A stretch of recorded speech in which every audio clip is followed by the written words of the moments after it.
ici Stéphane Nevers. Bienvenue à Télécœur, à notre émission consacrée à l'histoire régionale. C'était hier et un spécialiste, historien de son État. Te qualifies-tu, Raymond Cormier, d'historien? Pour être historien, il faut au moins avoir une maîtrise. Là, oui, c'est vrai. Quelques certificats. Là, okay. Ben, moi, je ne maîtrise. Je ne suis pas historien. Je ne maîtrise en sciences politiques, puis je ne me suis jamais qualifié de politicologue. Oui, mais. Je trouvais ça un peu pompeux. Ouais. Mais quoi que ben, tu publies, mais tu n'as pas publié dans des revues dites scientifiques. Ben, c'est-à-dire que mes publications, c'est des chroniques. C'est-à-dire qu'il n'y a pas rien de nouveau. C'est des choses que je prends, puis que je lis, puis que je dis, ben, je résume, puis je fais des synthèses. Mais il n'y a rien d'original dans ce que j'écris, ou très peu. Là. Ben, en tout cas, c'est quand même notable que tu t'intéresses à des sujets qui, si tu n'étais pas là, ici, Patrimoine de Bécancour, sombrait dans l'oubli. Et là, on parle de Bécancour et la Grande Rivière. Moi, je connais Grande Rivière en Gaspésie, mais Grande Rivière, c'est comme le surnom du fleuve. Oui, effectivement. Okay. Donc, on va parler de la pêche dans ces endroits-là. Donc, la pêche, la proximité du fleuve, la proximité de cours d'eau, ça va faire partie du quotidien des habitants. Dès le départ qu'il y a eu du monde dans le secteur de Bécancour, il y a du monde qui pêchait. Même les Autochtones avant. Ben oui. Parce que ça, c'est un garde-manger frais. Des aliments frais, des protéines. Ce qui n'est pas tout le temps fréquent.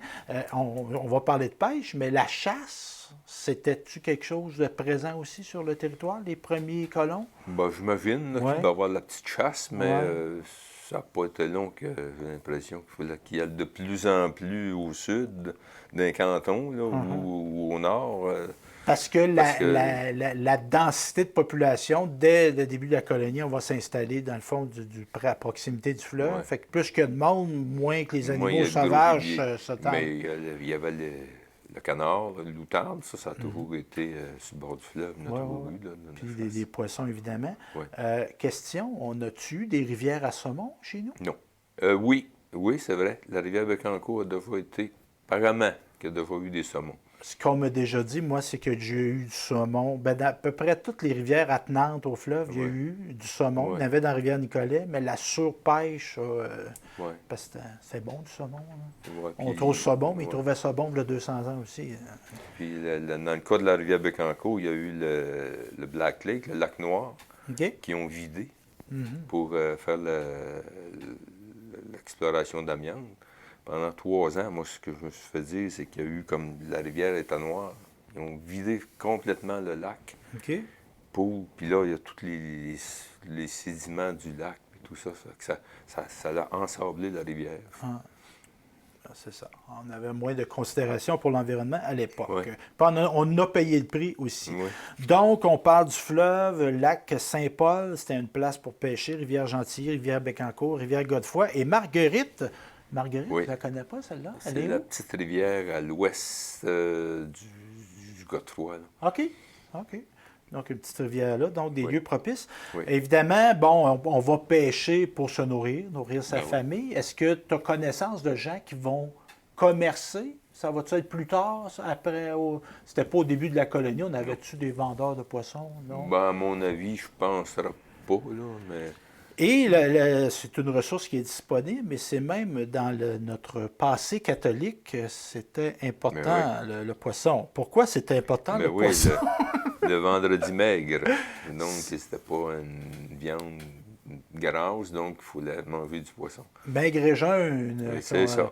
Mais ça, on va faire de l'éducation, parce que là, moi, j'ai déjà, chez nous, moi j'ai 50 ans, on faisait maigre et jeune le vendredi saint. Pas à tous les vendredis. Non. Quand même, on aimait ça manger l'évêque. Mais le vendredi saint, ma mère disait on mange du poisson, on mange pas de viande, tout ça. C'était important pour ma mère. Mon père, peut-être moins, mais ma mère, c'était très important pour elle. Mais c'était pourquoi qu'on avait ça, des journées maigre et jeune? Y avait-tu une raison économique aussi? Parce que là, on parle de. on parle de chaque vendredi qu'on ne mangeait pas de viande. De viande rouge ou de viande blanche, du poulet, de la dinde, tout ça. Mais... Bah, c'est le catholicisme. Qui était très présent. Il faut la faire pénitence pour mériter son ciel, j'imagine. Pas... Mais ça, c'est en passant, je refais une autre parenthèse. Tu sais, les gens qui ont été élevés dans beaucoup dans ça, ça n'a pas développé le goût pour le poisson. Là. Non. C'était associé à... C'était comme une pénitence. Oui, je me souviens quand j'étais jeune, ma mère, je sais pas, elle avait fait du poisson bouilli souvent, là, dans des patates, là, puis c'était pas terrible. On n'était pas d'un tartare, là. C'était pas du steak de truite, là. Donc, c'est ça. Et évidemment, on va pêcher en passant, la religion, ou même au niveau, elle avait des aspects économiques. Entre autres, on ne pouvait pas travailler dimanche. Ah, c'est vrai. C'est au niveau de la productivité, disons, on ne travaille jamais dimanche. Une question de repos, peut-être, de donner des repos aux gens, mais question, c'était-tu respecté, ça? Tu sais, exemple, tu es dans les récoltes, là, pas travailler dimanche, ça ne fait pas, là. Quand il faut récolter, il faut récolter. Bien, j'imagine que ça devait dépendre du degré de catholicisme de chaque individu. Mais il y avait des dispenses aussi, parce que mon grand-père, son moulin assis, avait passé au feu, un moment donné. Puis le curé en chair avait autorisé les citoyens à aller l'aider un dimanche pour une corvée, là, pour leur bosser. T'as-tu déjà entendu parler de l'histoire dans le Bas-Saint-Laurent du champ de roche? Non. Je me demande si je ne me rappelle pas à quel endroit, parce que là, c'est une légende. Je sais pas, des fois, les gens ont un fond de vrai. Ils ont travaillé le dimanche. C'est un agriculteur, du moins le curé. Mansac, ce mot va travailler le dimanche, tu vas être puni, puis il s'est levé un matin, son chat, c'est juste de la roche. Puis apparemment que ce champ-là est encore là, un champ de roche. C'est vrai, c'est pas vrai. Donc, au niveau des techniques, on va pêcher au filet. Oui. Ça, dans notre pêche qui est maintenant normée, que ça prend des permis. On penserait... Moi, je suis un peu pêcheur. Ça fait plusieurs années que je ne pêche pas. Ça ne m'est jamais passé par l'idée de pêcher au filet. Mais dans ce temps-là, c'était une manière efficace. Puis c'est encore aujourd'hui, pêcherie La Neuville à Saint-Angèle, il met encore des filets. Mais c'est de la pêche commerciale. Oui. OK, mais là, c'était des individus qui pêchaient au filet. Oui, c'est sûr. Et donc, la pêche au filet et la ligne dormante, donc c'est ça. Et on prenait, comment on parle de verveux, rette, senne à l'ose et la senne à petits poissons. C'est des poissons que je n'ai jamais entendu, non? C'est peut-être moi qui ai pensé. Oui, c'est un beau poisson, la lauze. Oui, c'était vraiment... il commençait à en avoir encore, apparemment. Là, mais là, on ne parle pas de truite, on ne parle pas de... Non, c'est un gros poisson blanc. Là, puis, apparemment, moi, je n'ai jamais mangé. Mais Jacques Duhaime me disait que, parce qu'il était élevé sur le bord du fleuve, là, que c'était très bon poisson. OK, bon. Un peu comme le flétan. OK. Parce que des fois, il y a des poissons un peu à l'aspect repoussant. Moi, je ne veux pas juger. Moi, une truite, un saumon, je trouve ça beau. Un têteux, là, ils ont des grosses bouches. Donc, la ligne dormante, on avait, dans le fond, c'est des lignes où on mettait des petits hameçons. C'est ça. OK. Puis on apportait ça au verre? Au verre, ou j'imagine. OK, au verre. Aussi, une senne à l'ose. Une senne, c'est... À l'ose, c'est le poisson, mais la senne, c'est comme une structure? C'est comme un grand filet... horizontale, et puis qu'on entoure. Il y en a un on met le filet après un bâton, on l'attache, puis là, le bateau entoure comme ça, puis il ramène ça, puis là, après ça, il tire ça. Fait que parce que la lauze, quand elle descendait de la mer, il y avait des gros bancs. Fait que c'était pour prendre le banc au complet. Là. OK. Fait qu'on savait, on avait identifié possiblement qu'il y avait un banc de poissons là. Ça. Fait que là, c'était des récoltes. C'est ça, oui. Ben, c'est de la récolte. Ça ressemble à ça. C'est ça, ils mettaient ça. OK. Les rettes, ça aussi, c'est une autre sorte. Tantôt, j'ai dit que c'était des sortes de poissons. Une sorte de poisson pantoute. Une alose, c'est un poisson, mais un rette, c'est comme une structure. C'est ça, encore là, un filet. C'est le même principe. Là. Et là, les fameux poulamons. Oui. J'ai appris ça en lisant ton article. Moi, je pensais qu'il y avait juste du poulamon au Québec à Saint-Anne-de-la-Parade. Je me doutais qu'il y en avait peut-être ailleurs, mais il y avait une pêche de poulamon. Oui, ça arrivait à Bécancour, moi j'ai vu ça. Et à Saint-Angèle aussi, j'ai vu ça. OK. Donc, les gens mettaient des cabanes Des cabanes à pêche, oui. Il y en a encore pas à proximité du quai. Oui, là, mais ils pêchent plus le doré et ils ne pêchent pas le poulamon. C'est quoi, une surpêche ou des facteurs environnementaux? Ben, c'est l'ensablement. À Bécancour, c'est l'ensablement de la rivière. Fait que ça prend. Quand ils arrivent, eux autres, là, en banc, il faut qu'il y ait des canaux pour passer. Et puis à Saint-Angèle, ben, ils ont dit que c'est vrai, des pêcheurs ont dit que le quai de Bécancour qu'ils ont fait. A fait défait. Ils suivaient le bord du fleuve, puis là, ben, oups, ils sont allés de l'autre bord. Ah. Ben, ça, je ne sais pas. On s'est fait voler nos poissons par la reine de Sainte-Anne. Et là, le village du port de Saint-Nazaire. Oui, Saint-Nazaire, ça me semble que Saint-Nazaire, c'est dans le coin d'Actonville. Oui, regardez sur les vieilles cartes, on voit ça. Port Saint-Nazaire, ça, c'est Saint-Angèle. OK, c'était le nom de Saint-Angèle. Oui, non, c'était sur les cartes, il y avait sur les cartes maritimes, c'était écrit Port Saint-Angèle. Pourquoi port? Probablement qu'il y avait des pêcheurs de Saint-Angèle, beaucoup de pêcheurs de Saint-Angèle, peut-être qui s'accostaient là. OK. Puis lors du 100 ans, du centenaire de Saint-Angèle de Laval, on a fait la promotion du village. Oui, c'est ça, oui. Donc, c'est ça, Saint-Nazaire. Oui. Pêche commerciale, tu me parlais tantôt de... La loche. Non, tu m'as parlé de quelqu'un qui en faisait de la pêche commerciale. Ah oui, Lanneville, oui, pêcherie Lanneville, oui. OK, fait que ça, c'est toujours existant. C'est toujours existant, oui. Donc, mais encore là, on peut penser que les bancs de poissons sont moins... il est plus de l'esturgeon, un peu. C'est moins payant que c'était.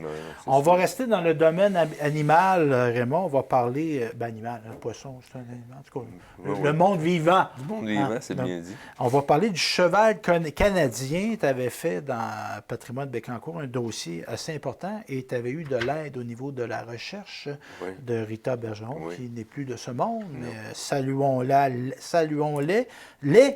On va la saluer pour son beau travail qu'elle a fait de son vivant. Donc, le cheval canadien, qu'on a célébré l'arrivée des premiers chevaux à Québec ça a fait 350 ans à l'année 2015. Et moi, j'ai un grand-père, Albert. Ma fille a des chevaux. Oui. C'est une propriétaire de cheval. Elle en avait deux, là, elle en a vendu un, elle en a un, parce qu'elle fait de l'équitation, ma fille. Elle fait du saut. Puis, entre autres, elle concourt au Centre équestre à Bécancour. Puis là, mon père, ma fille, ça fait une dizaine d'années qu'elle est là-dedans. Là. Elle aime ça, puis elle aime ça. Puis quand, tu sais, le cheval, tu peux pas juste aimer ça un peu. C'est comme un mode de vie. Il faut l'entretenir. C'est accaparant. Les gens sont très passionnés. Puis là, mon père, quand il a vu que ma fille aimait ça, il m'a sorti une vieille photo de mon grand-père, Albert, qui était Renmeg, comme son cheval, d'ailleurs. Parce qu'il avait son cheval, qui allait travailler dans les camps de bûcheron avec son cheval. C'était très important. Ça, c'était quand il était garçon, avant d'être marié. Il avait son cheval, tout ça. Il travaillait fort, les chevaux. Oui, mais avoir un cheval, c'était pas tout le monde qui avait un cheval. C'était comme un signe de richesse d'avoir un cheval. Au tout début de la colonie, c'est sûr, mais dans les années... Là, ça va se démocratiser. Là, mais là, on ne parle pas de... OK. Et donc, ça a été très... on parlait de productivité. Ça a été un facteur d'efficacité à plein de niveaux. Là. Des souchés, c'est le même qu'on dit ça? À bras, c'est pas facile. Avec un cheval, c'est plus facile un peu. Puis, c'est tout terrain. Parce qu'on n'avait pas des belles autoroutes là, en 1700 et en 1800. Ben oui, pour voyager, c'est sûr. Il y a ça. Il y allait à la messe en cheval. Oui. Puis le cheval était 4 roues motrices. Oui. Même que ça.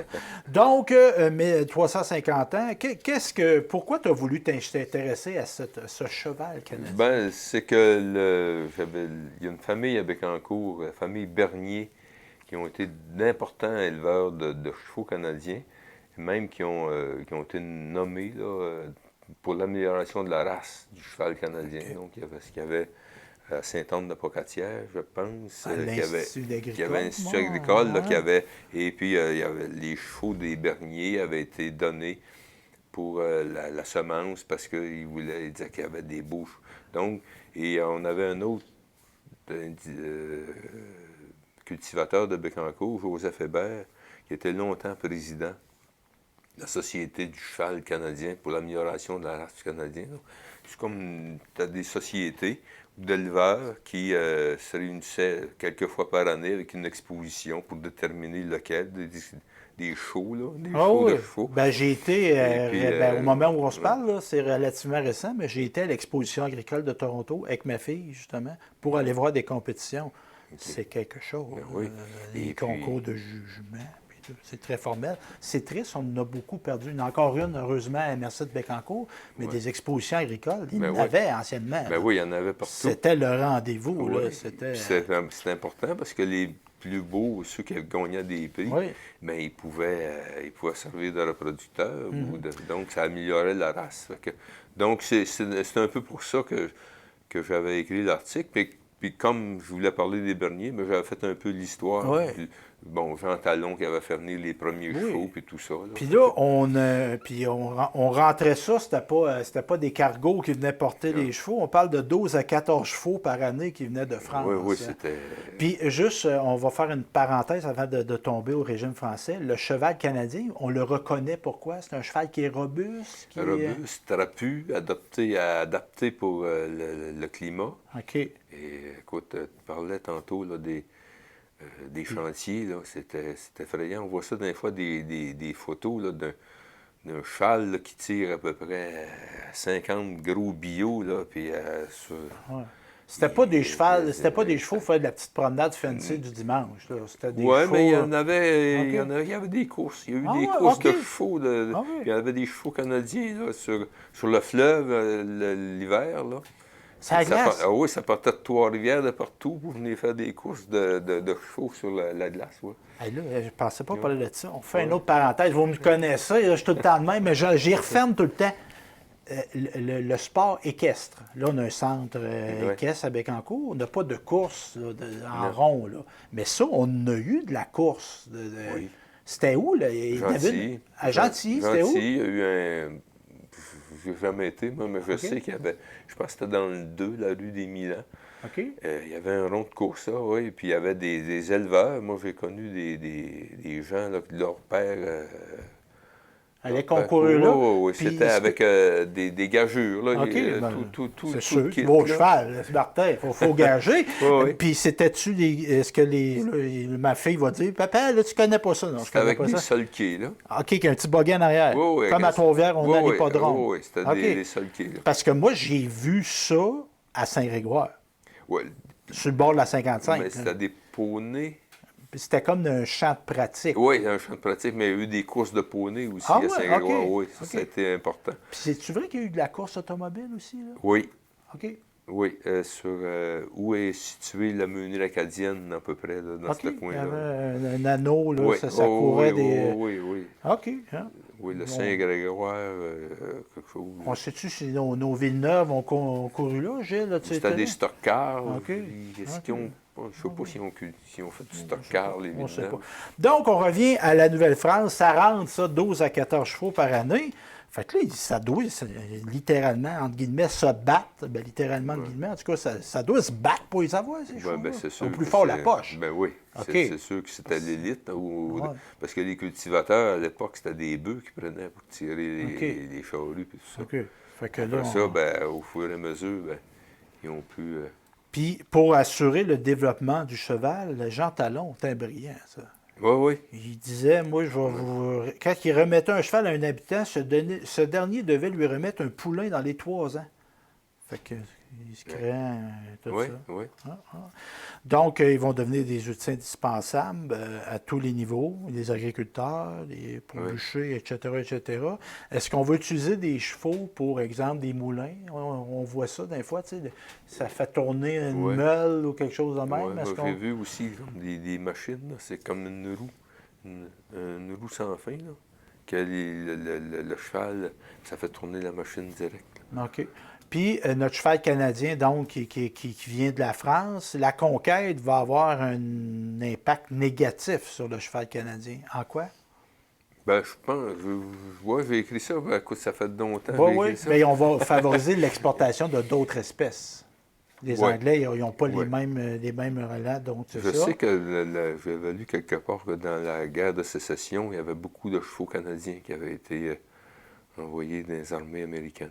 OK. Puis là, il y a les modes, des fois, tu sais, quand ça vient d'ailleurs, c'est tout nouveau, tout beau, mais il y a des gens que ça va inquiéter. Puis tu citais dans le journal d'agriculture En 1870, on écrivait « Pourquoi n'avons-nous pas des trotteurs comme autrefois? » Fait que des gens, comme tu disais, les gens qui se sont impliqués, il y a des gens qui vont dire « Il ne faut pas perdre cette trace-là. » Parce que ça se perd. Ben oui, parce qu'il y a eu des chevaux, les belges, les gros belges, tous ces gros chevaux-là qui sont arrivés. Là, puis le cheval canadien, ben c'est ça, il a perdu un peu d'importance. Oui, c'est ça. Puis, tu sais, évidemment, là, c'est pas animal, mais c'est du vivant. Je sais pas si tu as entendu parler du melon de Montréal. Oui, oui. Tu sais, il y avait des melons qui poussaient à Montréal. Oui, une sorte particulière. Puis c'était vendu. Apparemment qu'il y avait un goût particulier. Il y avait des amateurs de ça. Puis là, ça s'est perdu. Puis là, ils sont en train de faire des fouilles pour essayer de repartir. Oui, j'ai vu ça, oui. C'est intéressant, ça. Oui, fait que c'est pas... On a peut-être eu des melons à Bécancour. Donc, c'est ça. Fait que le cheval canadien qui était très important. Toi, t'as-tu vu, parce que on va te poser une question personnelle, Raymond, t'as quel âge? 72. 72. T'as-tu vu des chevaux dans ton quotidien? Ben oui. Enfant, t'as vu ça? Ben oui, moi j'ai travaillé sur mon grand-père maternel à la ferme quand j'étais jeune, à faire les foins. Il nous mettait ses chevaux, là, puis c'est nous autres qui conduisaient, là, moi et mon frère. OK. Puis exemple, as-tu déjà été à Metz en cheval? Non. OK. Non, moi pas je restais au village. OK. Mais exemple, mais quand on sortait de l'église, j'ai vu des gens, moi, venir à Metz en chevaux, venir faire leur épicerie, leurs petits achats, tout ça. Oui. Ce que moi, je n'ai pas vu. Moi, j'ai pas vu ça. À 50 ans, j'ai pas vu. Mais non, je sais bien. Mais je n'ai pas vu tant que ça. Là. Il y en avait quelques-uns. Là, Mais c'est pour dire que, tu sais, ça comme... Tu sais, puis moi, je fais souvent la remarque. Tu sais, moi, j'ai eu un appartement sur la rue des Forges à Saint-Nord. Mais c'est parce qu'il y avait un forgeron. Ben oui. C'est pour ça que ça s'appelle la rue des Forges. Ben oui. Mais tu sais, c'est un métier qu'on ne voit presque plus. Le forgeron, c'était comme le mécanicien des chevaux. C'était un peu ça. Oui. Tu as des fers à chevaux. Puis tu avais plein de métiers reliés à ça. C'était quoi, donc, les gars qui pognaient ça puis qui installaient les fers, des maréchals? Les maréchals ferrants. Oui, c'est ça. Ça prenait des hommes pour faire ça. Oui, écoute, les chevaux, ils ne voulaient peut-être pas tout le temps se faire lever à pattes. Oui, c'est ça. C'est ça. Ça prenait un art, ça prenait de la force. Oui. On va parler de recensement. As-tu déjà été recenseur, toi, Raymond? Oui. Moi aussi. J'ai fait ça souvent, moi. Étudiant pour les élections. Oui. Puis même le gros recensement fédéral, je pense, je l'ai fait 2 recensements. Tu sais, quand tu es étudiant, tu n'as pas trop de job, des fois, puis c'est une belle job payante. Puis le recensement, là, on n'a plus. Bien, il y en a encore un.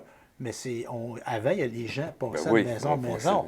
Puis là, c'était déclaration obligatoire. Tu ne peux pas répondre au recensement. Effectivement, oui. Donc, on a eu des recensements. Est-ce qu'il y a eu des... On parlait des seniors, il fallait qu'ils recensent les gens. Oui. Donc, on a des traces de ça qui vont jusqu'à la colonie. Oui. Mais c'est-tu les Anglais qui vont comme plus instituer les recensements?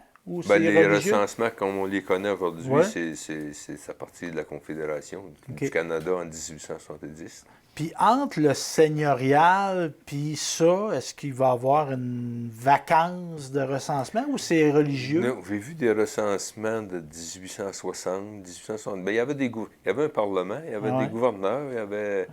Même en dehors du Canada, là, avant la Confédération, il y avait un gouverneur général puis avec des parlements. Là. Qui était un vrai dirigeant. Oui. En tout respect. En tout respect. Pas sûr, je ne vais pas y aller ce terme-là. 1791. Mais tu sais, gouverneur général du Canada, c'est un rôle de... Mais dans le temps, il était plus... il était en fonction. Il prenait des décisions. C'était lui le boss des prisons. C'était lui le boss tout ça. Donc, recensement de 1871, qu'est-ce qu'il nous dit dans notre coin, ce recensement-là? Lui, il était important, le 1871, parce que c'est une des premières fois, c'est le premier après la Confédération, puis c'est la première fois où on faisait l'inventaire le vrai inventaire. Avant ça, c'était juste les noms, les prénoms, les noms, les âges, mais là, c'était l'inventaire des biens. Donc, c'est ça qui est intéressant. On va savoir, votre ancêtre en 1871, il avait ramassé combien de minots de patates, il y avait combien d'arcs de foin, il y avait combien... Donc, c'est ça qui était intéressant à regarder. Puis, au niveau de 1871, on dit que la paroisse de Saint-Grégoire comptait la population la plus nombreuse avec 3040 habitants, quand même. Oui. C'était gros. Oui, c'était plus gros que Nicolet, je pense. Gentilly, 2884. Bécancour, 2629. Sainte-Gertrude, 1552. Saint-Angèle, 1022.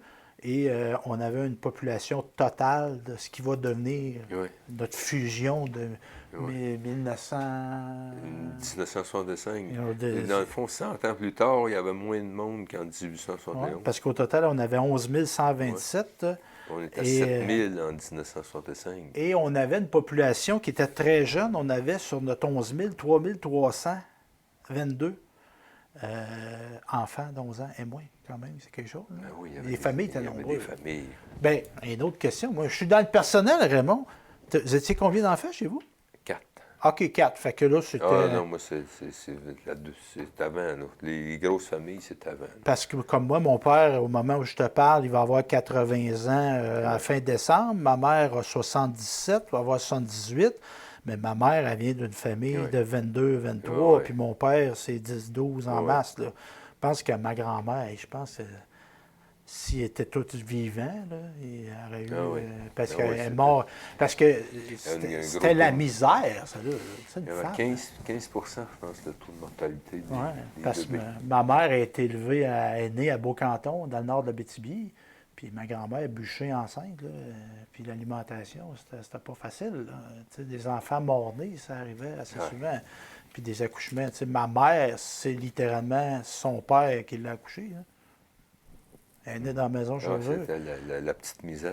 Une autre question. Mon père est né dans la maison chez eux aussi. Lui, je ne sais pas si c'est son père, je ne sais pas s'il y avait une sage-femme sur place, mais mon père, il est né à Sainte-Tech dans la maison de ses parents. Toi, es-tu né dans la maison chez vous? Oui. Oui, mais moi, c'est spécial parce que ma soeur, mes autres frères, mais moi, je suis arrivé vite. Là. OK, c'était pas parce qu'il y avait pas d'hôpitaux. Non, parce que le docteur Levasseur, dans le temps, était venu finir. Là, OK, les travaux. finir les travaux. Mais, une autre question, tes frères et sœurs sont nés où? À l'hôpital? Oui, c'était à Nicolette. OK, on allait accoucher à l'hôpital à Nicolette. OK. Fait que c'est ça.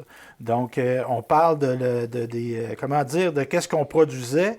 Donc, Saint-Grégoire, on retrouvait les Saint-Grégoire, Saint-Angèle, Sainte-Gertrude, Bécancour, Gentilly, avoine, sarrasin, le blé et les patates. Oui. Donc, on recense ça. Oui. Et on recense même les animaux de ferme, les vaches, les moutons, les cochons. Mais ça, je n'ai pas été élevé sur une terre. Un agriculteur de ce temps-là savait qu'il y avait combien de bêtes. C'était pas... il savait. Oui, c'est sûr. Mais il faut-tu compter des petites menteries un peu? Parce que c'était des gens de la place qui faisaient le recensement. C'était souvent des voisins, puis Puis il n'y avait pas intérêt. Il y avait peut-être même intérêt à en mettre plus si quelqu'un était orgueilleux un peu, mais parce que ça donne... OK, non, mais je me disais, y a-t-il une taxe par tête? Non, il n'y avait pas de... C'était un recensement ordinaire. Je pense que les gens étaient assez honnêtes, là, ils faisaient pas... On les félicite. Mais... Puis on va recenser aussi les métiers. Oui. Ça, c'est très intéressant. Oui. Commerce et industrie de Saint-Grégoire, on ne fera pas la mention, mais on retrouve des forgerons, tanneurs. Un tanneur, c'est quoi ça? Oui, il tannait la peau. Pour en faire des chapeaux? Du cuir. Okay. Du cuir. On prenait la peau de la vache, faisait du cuir, on le tannait, on enlevait le poil, on étirait, on faisait le... Puis de ça, lui avait une spécialité de ça. Lui, il vendait ça au cordonnier. OK. Le cordonnier, lui, il faisait les bottines, puis surtout les selles, tous les équipements de chevaux, c'était tout en cuir, ça. Puis on a M. Hector Tétrault, en 1871, qui était voiturier. Ça veut dire que lui, faisait des carrioles. Des carrioles. Des choses de chevaux. Ouais. Donc, lui, il travaillait le bois et le fer, on présume. Et on a même que les salaires. Un forgeron, le boulanger, Augustin Plourde, lui, il faisait une bonne paye, 200 pièces par année. Puis notre Alphonse Lévesque, ben moi, c'est mes Lévesque qui ne viennent pas de là. Il était 240 $ par année. Mais ça, c'est relatif, hein? Parce que tu dis 240 $, on ne fait pas une journée aujourd'hui, ou presque. Mais à cette époque-là, ça ne coûtait pas la même affaire. Aussi, à Gentilly, on a des activités économiques qu'on n'avait pas nécessairement à Saint-Grégoire, en tout cas qui n'étaient pas recensées, des moulins à scie dont on parlait tantôt. Y a-t-il des choses qu'on voit? Charon, Narcisse Lauzé était boulanger et charron. Oui, charron, c'est celui qui faisait la roue. Le fer là, qu'on met autour de la roue. Là. OK. Ça, c'était plus le char. Mais c'était un faiseur de roues. OK. Fait que c'était un métier. Il y oui, avait une spécialité. Ford n'a pas tout inventé. Henry Ford, la spécialisation, il y avait du monde qui se spécialisait à cette époque-là. Des petites roues, des grosses roues, tout était. Aussi, on a un haut salarié à Saint-Angèle, Philippe Beauchemin, boulanger, 312$ par année. Puis, y a-tu d'autres collègues? Boulanger, Joseph Ducette, 240. Non, une plus grosse pratique. Henri Hall, une autre chose qui me saute, 10 990$ par année. C'était un milliardaire, ça, là. C'est un très gros moulin-ci, ça, avec un cours, là. Lui, sa maison existe encore. Lui. OK. Avec encore une belle maison en pierre. Ah oui, qui a été conservée. Oui. C'est-tu un de ses descendants? Non, okay. Ça a été vendu. Donc, c'est ça. Fait que quand même intéressant de voir que ce recensement-là, évidemment, on ne recensait pas nécessairement les métiers de femmes. C'était femmes à la maison. Bien qu'il devait avoir des couturières. Il y avait relativement beaucoup de servantes. OK. Remarquablement, le notaire avait toujours une servante, ceux qui avaient un peu d'argent. Question, les gens vont dire, qu'est-ce qu'il dit là? Moi, j'ai déjà rencontré des gens à Pierreville qui me relataient qu'il y a eu des esclaves à Sorel. Est-ce qu'on a eu des esclaves à Bécancour ou à Nicolet? C'est-tu dans tes écrits? Ouais. Mais il y a eu des propriétaires d'êtres humains qui ont demeuré à Sorel. Ouais. On peut penser qu'il y en aurait eu peut-être aussi. On avait fait venir un moment donné Weber, là, qui avait fait un livre sur l'esclavage et tout ça, qui avait fait une conférence. Et puis il avait dit qu'il avait regardé, puis il n'avait pas vu à Bécancour même, mais là, c'était plus en ville. Parce que les esclaves, c'était surtout les bourgeois de ville qui se faisaient servir. Il n'y avait pas de ferme. Comme aux États-Unis, les esclaves, c'était dans des fermes. Des ouvriers, oui. Des ouvriers de coton. Ça. Tandis qu'au Québec, c'était plus des bourgeois qui avaient leurs serveurs, leurs servantes, là, pour les bichonner un peu, là, pour faire à manger, tout ça. Donc, en campagne, il n'y en avait pas tant que ça. Là, Parce que, c'est juste de le dire, moi, ça me trouble. J'ai été, l'année passée, j'ai été en Floride, puis j'ai été en Georgie un petit peu. Je l'ai descendu en auto. Puis en Georgie, j'ai été au village, à la ville, je ne me rappelle plus c'est quoi, mais c'est une ville côtière où ils ont tourné Forrest Gump. Tu sais, la fameuse scène dans le banc, de parc, et ils mangent son chocolat. Beaux arbres dans le fond, j'ai été là, moi, le bain est là, tout ça, c'est très beau. Puis c'est ça, puis là, j'étais là, fait que je me promène, je marche, c'était comme un vieux quartier, puis tout ça. Puis là, tu te dis, puis il y avait des plaques, il y a du monde qui ont été vendus ici, là. Tu sais, des criers publics de vente des esclaves. Ils ont travaillé fort pour faire ces belles maisons-là. Oui, c'est ça. Non, c'est troublant de penser à ça, mais il ne faut pas dire que c'est pas arrivé, c'est arrivé. L'esclavage a existé. Donc, c'est ça. Maintenant, on va faire une revue de presse. Tu avais fait ça, tu avais relaté un article de La Patrie. On parlait de quoi donc dans cette de chaloupe glaciale, la traverse Trois-Rivières à Saint-Angèle. Oui. Tu relatais un article de La Patrie. C'était quoi donc? On avait un pont de glace? Oui. OK. C'était où ça, littéralement? Littéralement, c'était à côté du quai. Là. OK. C'était un petit peu à droite, là, un petit peu à l'est. Donc, là, on parle avant le pont La Violette. Il n'y a pas de pont. Donc, l'hiver, puis ça arrivait le mois de décembre, ça ne devait pas prendre le pont de glace. Oui, mais il arrosait dans ce temps-là. OK, comme une patinoire. Aussitôt que quelqu'un pouvait marcher là, raisonnablement, il arrosait pour qu'il épaississe la glace le plus vite possible. Et là, on se servait de cette voie-là. Est-ce qu'elle était délimitée? Parce qu'il devait y avoir des... Oui, il mettait des sapins là, à chaque côté, comme pour délimiter la... OK. Parce que c'est ça, puis quand ils vendent sur le fleuve, il faut que tu aies des repères, puis tu peux te perdre. Puis elle servait à quoi, cette voie-là? Ah, ben ça, c'est commercer. Le commerce, aller visiter, aller chez le notaire. Beaucoup de gens de Saint-Angèle qui, à l'époque, il n'y avait pas d'église, là, avant l'église, qui allait se faire baptiser à Trois-Rivières. OK.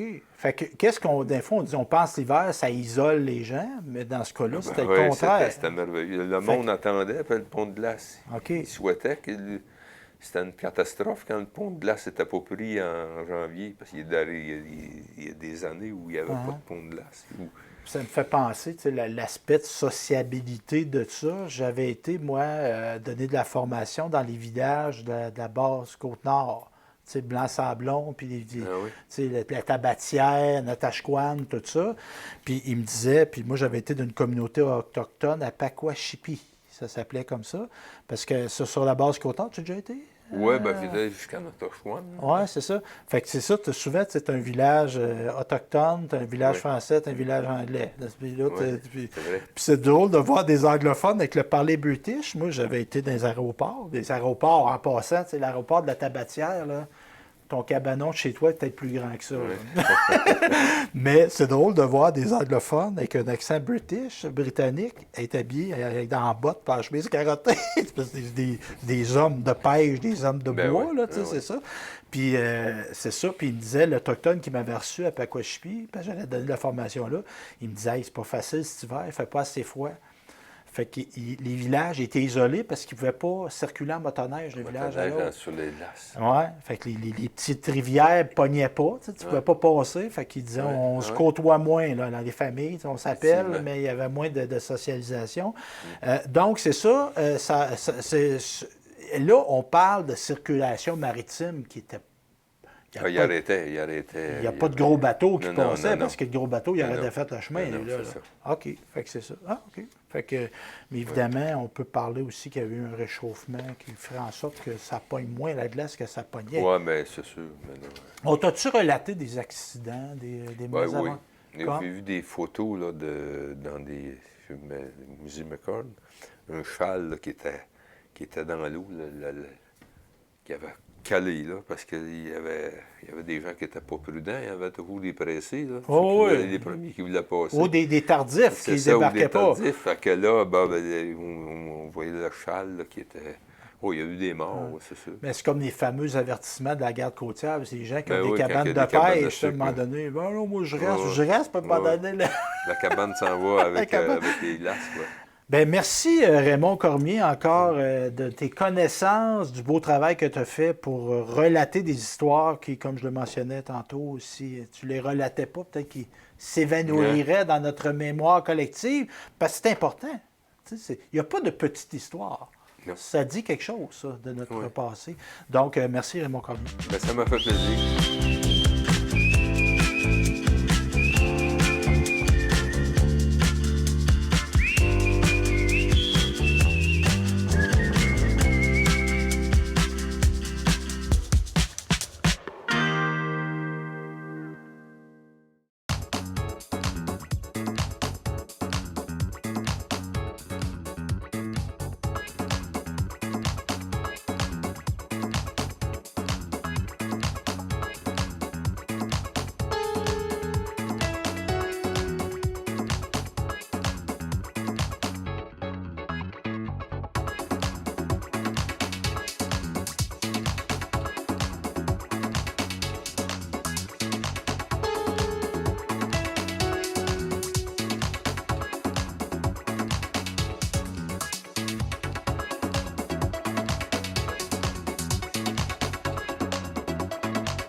Salut tout le monde, ici Daniel Grenier pour vous parler des télévisions communautaires autonomes.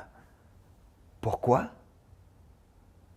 Parce que c'est important et que, même sans l'aide d'un magicien, elles risquent de disparaître. Yeah! J'adore les jokes de magie. Je vais continuer. Yes! La première fois que j'ai fait une entrevue à la télévision, c'était à la télévision communautaire des Bois-Francs. Oui, moi et mon groupe d'humour, nous avions fait une entrevue et même 2 sketchs. Bon, là, j'entends des gens dire à la maison « Hey, montre-nous-en un bout, montre-nous-en un bout. » Ah, non. Bon, OK, un petit extrait.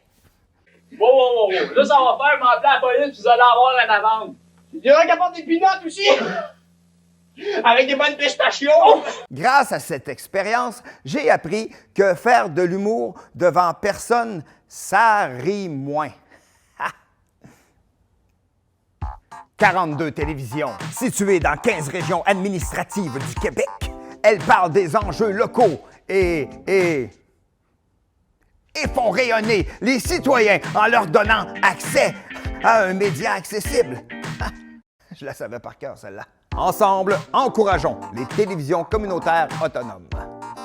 Oh, ça roule encore?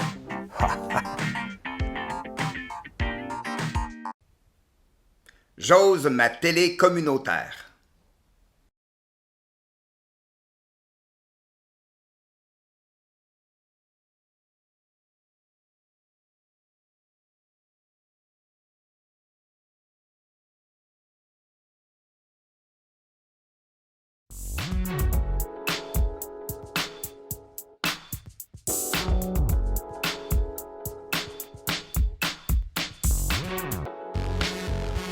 Bonjour, ici Marie-Josée Marino-Arnois pour l'émission Mon français, j'en prends soin.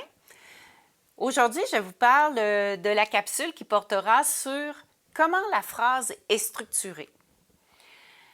Comprendre et maîtriser la structure de la phrase est essentiel pour communiquer efficacement en français. En apprenant comment la phrase est construite, vous pouvez améliorer votre grammaire, votre syntaxe et votre capacité à exprimer des idées complexes. La structure de la phrase en français peut parfois sembler déroutante, mais avec les bonnes techniques et une pratique régulière, vous pouvez développer une compréhension approfondie de tous ces mécanismes. Dans cette vidéo, je vous guiderai à travers les éléments clés de la structure de la phrase, en vous offrant une explication concrète sur l'organisation des mots dans une phrase. Donc, je vais vous parler du sujet, du prédicat et du complément de phrase. Cette explication vous permettra de mieux structurer vos phrases de manière à ce que vos idées soient fluides et cohérentes et de permettre à votre communication d'être plus précise et élégante. Alors, plongeons ensemble dans les subtilités de la langue française. Le modèle de la phrase de base s'organise avec 3 constituants, le sujet, le prédicat et le complément de phrase. Le sujet et le prédicat sont des constituants obligatoires, ce qui veut dire qu'une phrase ne peut pas être complète sans ces 2 éléments. Le complément de phrase est facultatif, c'est-à-dire qu'il peut être retiré sans nuire à la compréhension. Toutefois, le complément de phrase apporte des informations précieuses pour préciser notre idée. Prenons la phrase suivante pour mieux comprendre le fonctionnement de la catégorisation des constituants. Mon cousin regarde la télévision durant la soirée. Faisons d'abord un premier classement. Nous vérifierons ensuite si notre hypothèse est la bonne. Je fais déjà l'hypothèse, donc, que ma phrase s'organise de la manière suivante. Sujet, mon cousin. Prédicat, regarde la télévision. Complément de phrase, durant la soirée. Allons vérifier mes hypothèses avec les manipulations syntaxiques. Il nous faut au minimum 2 manipulations syntaxiques pour vérifier si la catégorisation est juste. Voici 4 tests que nous pouvons faire pour identifier le sujet d'une phrase. Le premier test est l'encadrement. Il est possible d'encadrer par c'est qui le sujet. C'est mon cousin qui regarde la télévision. Le deuxième test est le remplacement par un pronom. Il est possible de remplacer mon cousin par le pronom personnel « il ». Troisième test, le déplacement. Étant donné que le sujet est un groupe obligatoire, le sujet ne se déplace pas. Il n'est pas possible de dire « regarde la télévision durant la soirée, mon cousin ». Même chose pour le quatrième test, l'effacement. Le groupe obligatoire ne peut pas s'effacer.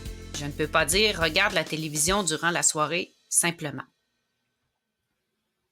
Voici maintenant les 4 tests que nous pouvons faire pour définir le prédicat d'une phrase. D'abord, lorsqu'il est question de prédicat, il est important d'identifier le verbe. Le premier test est l'encadrement par ne pas. Je pourrais dire mon cousin ne regarde pas la télévision. Le deuxième test est le remplacement par un autre temps. Prenons par exemple l'imparfait. Je pourrais dire mon cousin regardait la télévision. Il est possible que le verbe entraîne des compléments, particulièrement si on utilise un verbe transitif. Nous pouvons vérifier quels sont les mots qui accompagnent le verbe en utilisant les 2 manipulations suivantes. Le déplacement, donc étant un groupe obligatoire, le prédicat ne se déplace pas. Je ne pourrais pas dire « Mon cousin, durant la soirée, regarde la télévision » ou « Regarde la télévision, mon cousin, durant la soirée ». Quatrième test, l'effacement. Même idée, un groupe obligatoire ne s'efface pas. Je ne pourrais pas dire « Mon cousin, durant la soirée ». Voici finalement les 4 tests que nous pouvons faire pour préciser le complément de phrase. Le premier test est le dédoublement. En ajoutant « et cela se passe » devant le complément de phrase. Ceci donne « Mon cousin regarde la télévision et cela se passe durant la soirée ». Deuxième test, il est possible de remplacer le complément de phrase par un autre complément de phrase.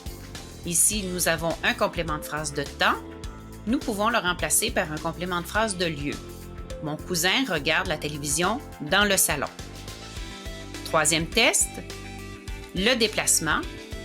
Comme le complément de phrase est un groupe facultatif, il est possible de le déplacer. Je pourrais dire « Durant la soirée, mon cousin regarde la télévision ». Quatrième test, l'effacement. Même idée. Comme il s'agit d'un groupe facultatif, il peut s'effacer. Mon cousin regarde la télévision.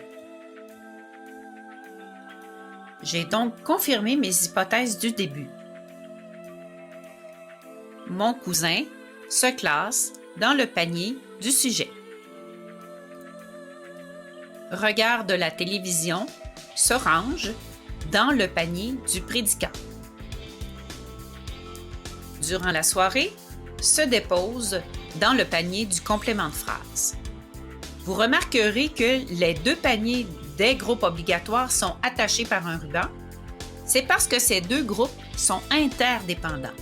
Il est bien connu que le verbe s'accorde avec le sujet. Aussi, je dois vous préciser que l'idée d'utiliser des paniers pour cette explication n'est pas anodine. Tous les mots qui entrent dans un même panier vont prendre les mêmes marques d'accord. Merci d'avoir écouté cette capsule jusqu'à la fin. C'est pas toujours évident de parler de grammaire. J'espère que vous avez acquis quand même des connaissances et des outils pour structurer vos phrases de manière fluide et cohérente. La maîtrise de la structure de la phrase est essentielle pour communiquer efficacement nos idées. Prenez conscience de la présence de ces éléments dans vos discussions ou lors de vos lectures et vous verrez vous-même des améliorations dans vos façons de vous exprimer.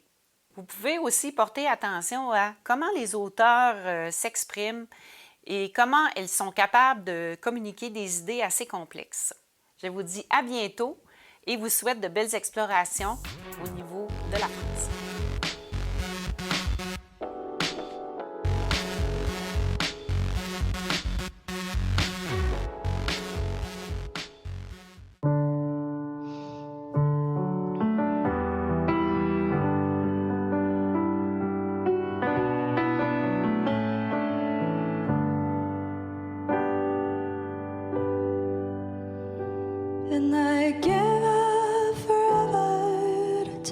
you. 'Cause I know that you feel me somehow. You're the closest to heaven that I'll ever be. And I don't wanna go home right now.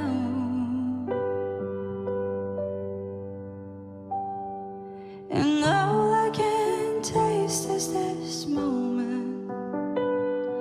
And all I can breathe is your life.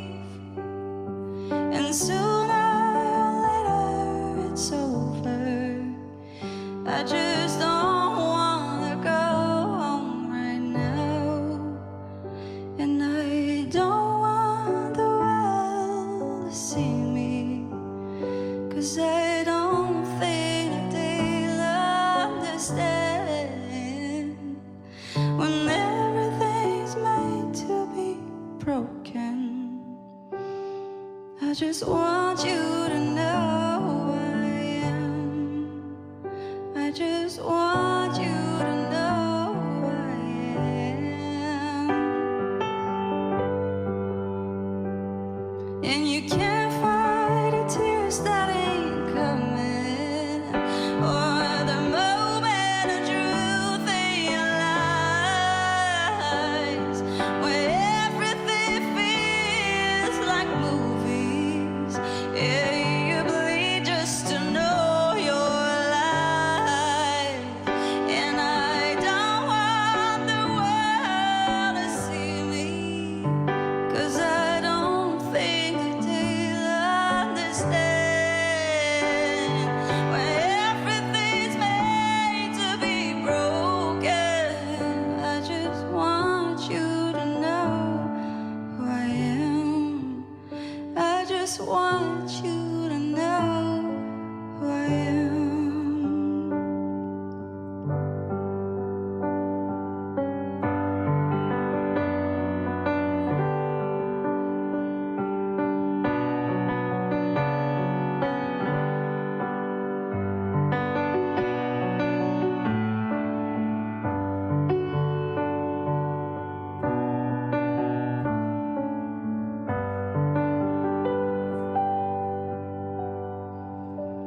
And I don't want the world to see me, 'cause I don't think that they'd understand when everything made to be broken. I just want you to know who I am. I just want you to know who I am. I just want you to know who I am.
Les blés sont mûrs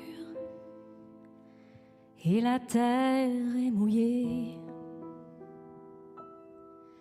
Les grands labours dorment sous la gelée. L'oiseau si beau hier s'est envolé. La porte est close sur le jardin fané.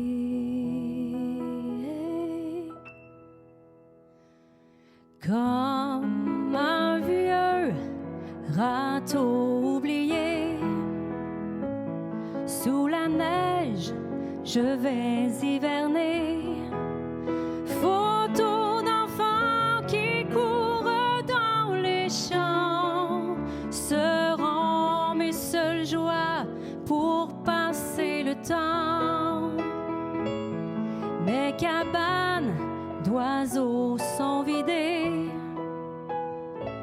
Le vent pleure dans ma cheminée. Mais dans mon cœur, je m'en vais composer l'hymne au printemps pour celui qui m'a quitté. Quand mon ami viendra par la rivière au mois de mai, après le dur hiver, je sortirai bras nus